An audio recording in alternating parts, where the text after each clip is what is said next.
Come with me to a league challenge. This was our deck. We played Dragapult Charizard. So our first match, this is our ending board state game 1. What I basically did was they had a Terapagos, a 230 HP, and then a basic Rotom, and I basically item locked them with Badoo until they knocked me out. So what I did was they started with 230, and I item locked them 3 times. So boom, 10, minus 10, minus 10. And after the second item lock, they benched a Rotom, and then once I hit him with the Halucha ping, so it got the bench Pokemon down to 60, and then I board wiped with Dragapult, doing 200 damage to the active, and then 60 damage counters, or 6 damage counters to the bench to win game 1, just like that.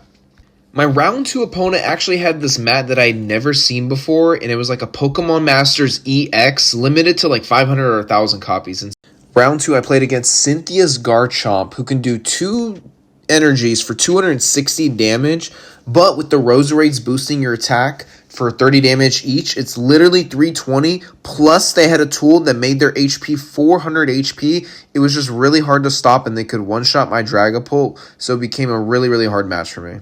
Alright, so round 3, I forgot to take a picture of it, but it was against Dragapult Dusknoir, and it was honestly a quick W. I just item locked them first.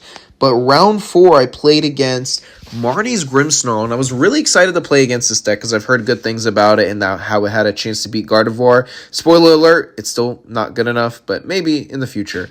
But this was a really tough matchup, but I targeted their Frostlass so that my bench Pokemon couldn't lose damage over time, and that really helped me swing the matchup, but it eventually just kind of stalled out, and their deck takes a really long time to work, so we just eventually just kind of like tied it up there. So my last matchup was against Raging Bolt, and I really wish I had the Team Rocket's Watchtower, but I didn't add that for my list here. But this was just kind of like a back and forth, and that Raging Bolt that does bench damage was absolutely murdering me the whole game. But they had a lot of energy, so I kept it on board for as long as possible and just killed the other Pokemon. But we just eventually just tied it up as well due to time. We both kind of took a while for the game. So I ended up getting 14th out of 30 people, which isn't too bad. I went 2-1-2. I thought maybe I could have converted one of those ties into a win, but overall I'm pretty happy with the results.